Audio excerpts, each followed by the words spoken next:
ketika anak manusia lahir, pertama kali matanya melihat dunia, yang dibisikkan ayahnya pertama kali ke telinganya adalah asyhadu an la ilaha illallah. Dan di saat ayah akan mati, meregang nyawa, tatapan yang terakhir dia lihat adalah tatapan anak lelakinya yang dulu menatapnya pertama kali lahir ke dunia. Suara yang ingin dia dengarkan adalah suara anak lelakinya yang dulu dia azankan saat lahir ke dunia. Maka kalimat yang dia bisikkan ke telinga ayahnya adalah la ilaha illallah. Itulah mengapa kita rindu pada kalimat itu. Kemanapun kita pergi, ke Amerika, ke Eropa, ke Australia, kita akan melihat jam dan akan bertanya, mengapa azan belum berkumandang? Mana kalimat-kalimat itu? Sampai masanya nanti kau akan terbujur kaku di ruang ICU. Di saat itu anak menantu sibuk dengan dunianya, kau sendirian di dalam tempat yang sepi di tengah keramaian. Dunia masih hiruk pikuk. Tapi saat itu sayup-sayup suara azan berkumandang dari menara masjid, mencuri-curi masuk ke tepi jendela yang tertutup rapat. Tapi karena mikrofonnya masih keras, dia masih masuk ke ruang ICU. Hayya 'alas shalah. Saat itulah kau baru meneteskan air mata dan berkata, la haula wala quwata illa billah. Tapi apakah di zaman kita nanti masih ada suara itu masuk ke telinga kita? Tergantung apa yang kita lakukan hari ini. Karena kata terlalu miskin untuk mewakili makna, maka perlu diungkapkan dalam bentuk perumpamaan dan permisalan. Seorang laki-laki yang dikecewakan oleh seorang perempuan, budi baik, berbagai macam hadiah, emas, intan, permata yang diberikan tak lagi bermakna, maka kata-kata tak dapat mewakili perasaannya. Dia akan mengungkapkan dengan perumpamaan, cintamu bagaikan air yang jatuh ke daun keladi, jatuh tertumpah namun tak berbekas. Begitulah perumpamaan, begitulah contoh. Sehingga dengan perumpamaan yang singkat mengandung makna yang padat, berbekas di dalam hati. Maka Allah Subhanahu wa ta'ala dalam Al-Quran banyak sekali mengungkapkan permisalan, contoh perumpamaan. Ketika Allah bercerita tentang rumah, inna awhanal buyuti la baitul ankabut, rumah yang sangat lemah, rumah yang sangat rapuh dan mudah tumbang adalah rumah sarang laba-laba. Membuatnya sulit, rumit, jelimet, susah dan payah. Tapi menghancurkannya, bahkan hanya satu hembusan nafas pun sarang laba-laba akan hancur. Maka jangan sampai kita membangun amal-amal kita ini seperti bangunan sarang laba-laba, membuatnya lama dengan segala kesulitan dan kesusahan serta kerumitan, tapi hanya satu pukulan tangan, bahkan hembusan nafas, dia hilang, tak bersisa sama sekali. Bagaimana dengan iman? Terlalu panjang kalimat bercerita tentang iman, maka Allah berikan perumpamaan. Kasyajaratin thayyibatin, pokok kayu yang kokoh dan kuat, akarnya tunggal menghunjam ke tanah, wa far'uha fis sama, pucuknya sampai ke langit. Begitulah perumpamaan iman. Sekali la ilaha illallah, maka sampai mati tetap la ilaha illallah. Saat senang la ilaha illallah, saat susah pun tetap la ilaha illallah. Seperti pokok kayu, angin puting beliung datang, dia tidak akan tumbang. Kalaupun patah, maka akarnya tidak akan tercabut. Begitulah Allah Subhanahu wa ta'ala membuat perumpamaan dalam Al-Quran tentang orang yang bersedekah. Kalau dia bertanya, wahai tuan guru, wahai kiai, wahai ustadz, wahai alim, wahai ulama, wahai para habaib, kalau aku berinfak, berwakaf, bersedekah, apakah pahalanya banyak? Banyak. Bagaimana banyaknya? Maka perlu perumpamaan. Bagaimana Allah memberikan perumpamaan orang yang bersedekah? Mathalul ladzina yunfiquna amwalahum fi sabilillah. Perumpamaan orang yang bersedekah, menginfakkan hartanya di jalan Allah. Kamathali habbah, satu biji, ambatat sab'a sanabil, tumbuh 7 bulir, 7 cabang. Wa fi kulli sumbulatin mi'atu habbah, dalam satu bulir ada 100. Satu jadi 7, dalam satu bulir ada 100, menjadi 700. Terbayang dalam pikiran benak kita, oh ternyata begitu kelipatan yang luar biasa. Apakah hanya sampai 7 sampai 700 saja? Tidak. Wallahu yudha'ifu liman yasha. Allah kuasa untuk melipat gandakan lebih banyak daripada itu. Begitulah mudahnya Allah, dengan kata-kata yang singkat, dengan penuh perumpamaan, masuk ke akal pikiran kita. Tidak perlu memberikan contoh yang panjang lebar dengan kalimat yang mubazir. Perumpamaan membuat kita paham tentang sesuatu.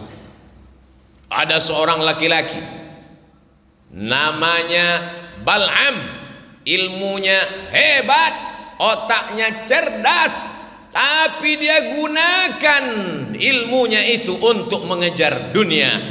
Lalu bagaimana perumpamaannya dalam Al-Quran?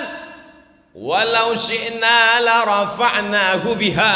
Kalau kami mau, kami bisa angkat derajatnya tinggi. Walakinnahu akhlada ilal ardi. Tapi dia lebih memilih tanah hitam, rendah. Dia tidak mau naik ke atas, walaupun ilmunya sudah hebat. Dia tidak mau naik ke atas. Walakinnahu ahlada ilal ardi wattaba'a hawa. Dia memperturutkan hawa nafsunya, nafsu makannya, nafsu minumnya, nafsu seksual biologisnya. Maka orang seperti ini seperti apa perumpamaannya dalam Al-Quran? Famathaluhu kamathalil kalb. Dia seperti seekor anjing. Famathaluhu kamathalil kalb. Dia seperti seekor anjing. In tahmil alaihi yalhath atau tatrukhu yalhath.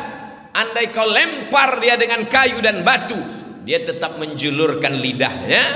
Andai kau lempar dia dengan apapun, dia tetap juga menjulurkan lidahnya. Perumpamaan orang yang kotor, orang yang rendah, orang yang hina, orang yang tidak bermartabat.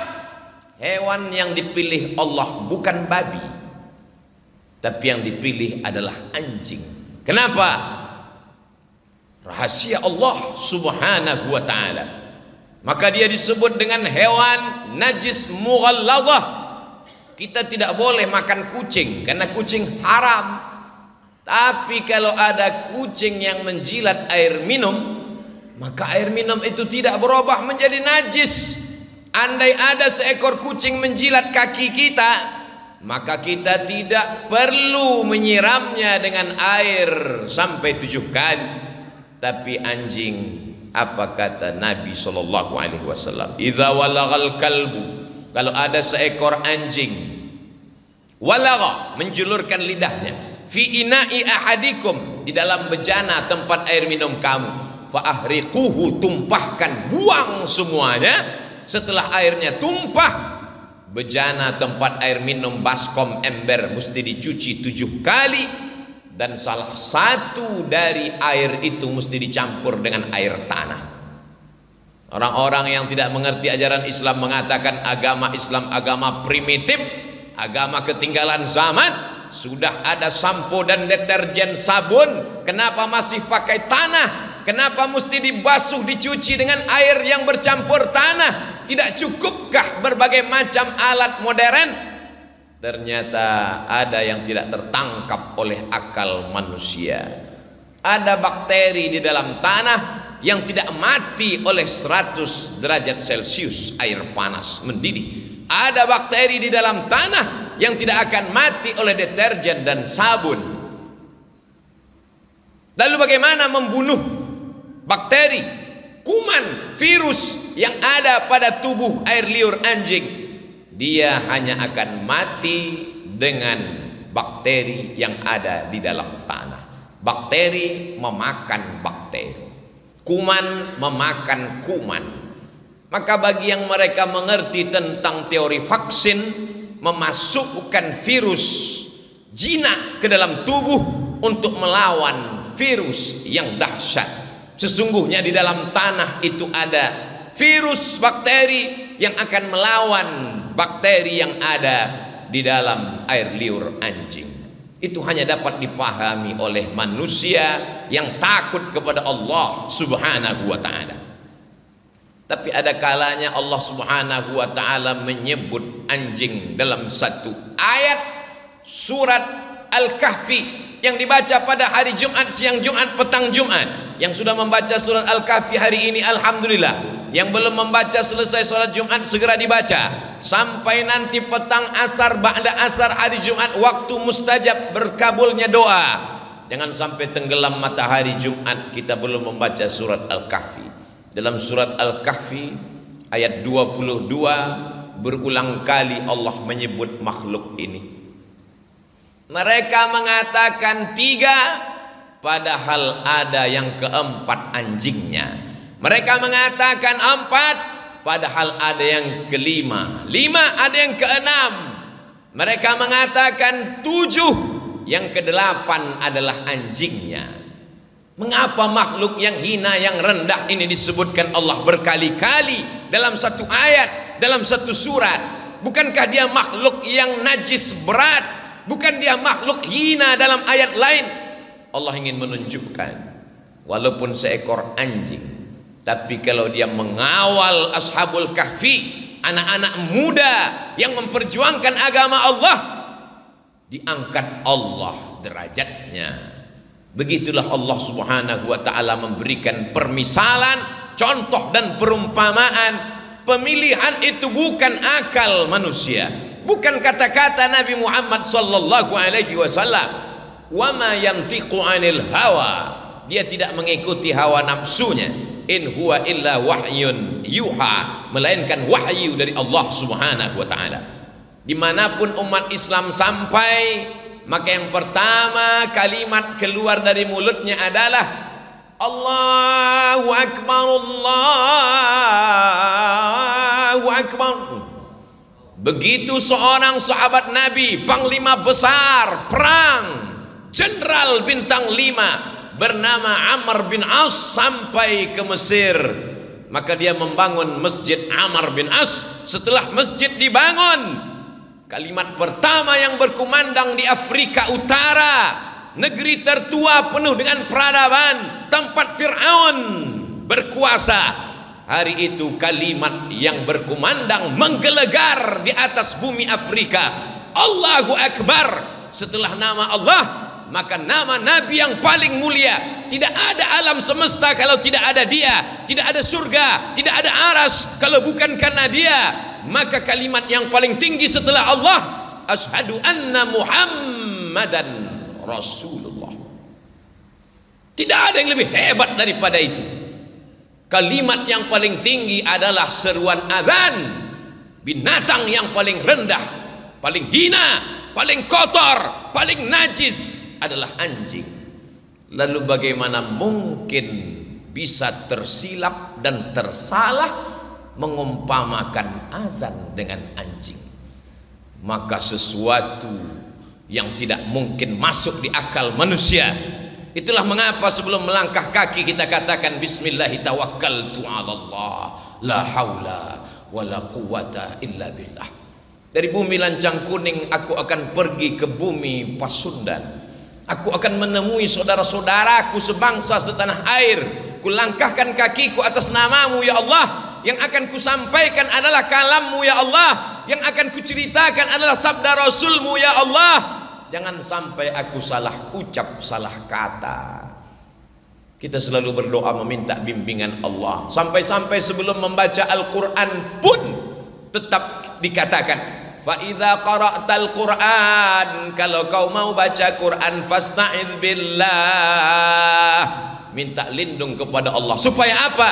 Jangan salah faham, jangan salah pikir, jangan salah omong. Karena tidak akan mungkin terjadi menurut akal logika manusia seruan yang tinggi, yang hebat, yang gagah perkasa ketika anak manusia lahir. Pertama kali matanya melihat dunia, yang dibisikkan ayahnya pertama kali ke telinganya adalah asyhadu an la ilaha illallah. Dan di saat ayah akan mati, meregang nyawa, tatapan yang terakhir dia lihat adalah tatapan anak lelakinya yang dulu menatapnya pertama kali lahir ke dunia. Suara yang ingin dia dengarkan adalah suara anak lelakinya yang dulu dia azankan saat lahir ke dunia. Maka kalimat yang dia bisikkan ke telinga ayahnya adalah la ilaha illallah. Itulah mengapa kita rindu pada kalimat itu. Kemanapun kita pergi, ke Amerika, ke Eropa, ke Australia, kita akan melihat jam dan akan bertanya, mengapa azan belum berkumandang? Mana kalimat-kalimat itu? Sampai masanya nanti kau akan terbujur kaku di ruang ICU. Di saat itu anak menantu sibuk dengan dunianya, kau sendirian di dalam tempat yang sepi di tengah keramaian. Dunia masih hiruk pikuk. Tapi saat itu sayup-sayup suara azan berkumandang dari menara masjid, mencuri-curi masuk ke tepi jendela yang tertutup rapat. Tapi karena mikrofonnya masih keras, dia masih masuk ke ruang ICU. Hayya 'alas shalah. Saat itulah kau baru meneteskan air mata dan berkata, la haula wala quwata illa billah. Tapi apakah di zaman kita nanti masih ada suara itu masuk ke telinga kita? Tergantung apa yang kita lakukan hari ini. Barakallahu li wa lakum fil Qur'anil 'azim wa nafa'ani wa iyyakum bima fihi minal ayati wadh-dhikril hakim wa taqabbala minni wa minkum tilawatahu innahu huwal ghafurur rahim.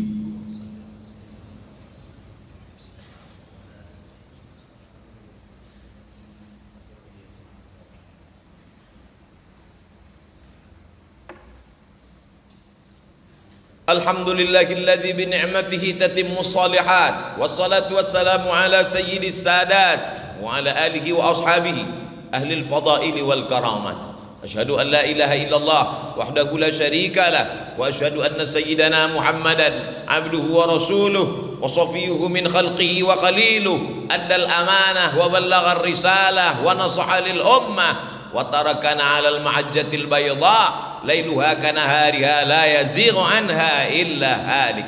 قال الله تعالى في القرآن العظيم وهو أصدق القائلين أعوذ بالله من الشيطان الرجيم بسم الله الرحمن الرحيم والعصر إن الإنسان لفي خسر إلا الذين آمنوا وعملوا الصالحات وتواصوا بالحق وتواصوا بالصبر. وقال تعالى في آية أخرى إن الله وملائكته يصلون على النبي يا أيها الذين آمنوا صلوا عليه وسلموا تسليما. اللهم اغفر للمسلمين والمسلمات والمؤمنين والمؤمنات الأحياء منهم والأموات برحمتك يا أرحم الراحمين. اللهم أعز الإسلام والمسلمين واخذل الكفرة والمشركين ودمر أعداءك أعداء الدين. اللهم انصرنا على القوم الكافرين وانصرنا على القوم المنافقين وانصرنا على القوم الفاسقين. اللهم انصر إخواننا المجاهدين المستضعفين في فلسطين وفي روهينيا وفي كل مكان من مشارق الأرض إلى مغاربها. اللهم دمر أعداءك أعداء الدين. اللهم شتت شملهم وفرق جمعهم واجعل كيدهم في نحورهم. اللهم دفع عنا الغلاء والوباء والفحشاء والربا والزنا والمنكر والسيوف المختلفة والشدائد والمحن ما ظهر منها وما بطن من بلدنا هذا خاصة ومن بلدان المسلمين عامة. عباد الله أوصيكم ونفسي بتقوى الله وطاعته فقد فاز المتقون. إن الله يأمر بالعدل والإحسان وإيتاء ذي القربى وينهى عن الفحشاء والمنكر والبغي يعظكم لعلكم تذكرون. فاذكروا الله العظيم يذكركم واسألوه من فضله يعطكم ولذكر الله أكبر والله يعلم ما تصنعون. أقم الصلاة.